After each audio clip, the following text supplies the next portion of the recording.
আসলে আমাদের ছোটবেলায় যখন দাঁত ভাঙার বয়স ছিল, এখন দেখি ওই বয়সের ছেলেগুলো রিলেশন ভাঙে। কি জোগাইলো রে ভাই! সবাই বলে শুনেছি সবারই জীবনে প্রেম ভালোবাসা নাকি একবার না একবার আসে। হয়তো আমারও এসেছিল, হয়তো তখন আমি বাড়িতে ছিলাম না, তাই আমায় খুঁজে পাইনি বটে। জাম গাছে জাম নেই, তোমার ভালোবাসার কোনো দাম নেই। আমি গ্রামের ছেলে বটে, আমারে যখন কেউ জিজ্ঞেস করে ভাই তুমি সিঙ্গেল, আমি তখন বলি না, আমার একটা ভাই আছে। কালটা তো একটু পরিবর্তন হয়েছে বটে।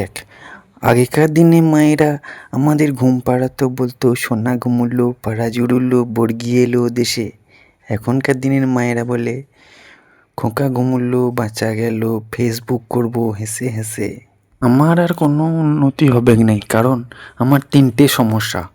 দুপুরে খুব ঘুম পায়, রাতে ঘুম আসে নাই, আর সকালে ঘুম ভাঙে নাই। আগে জানতাম গাছ বাঁচে জল আলো বাতাস পেলে, আর এখন মানুষ বাঁচে সিগারেট ফেসবুক আর ওয়াইফাই পেলে। হায় রে! আগে বন্ধুর বিয়ে হলে বাড়িতে সবাই বউ দেখতে যেত, এখন বলে থাক বউ দেখে আর লাভ নেই, কাল পরশু বাদে ফেসবুকে বইয়ের নাচ দেখে নেবো। বাবা, সবটাই কেমন আল্ট্রা মডার্ন।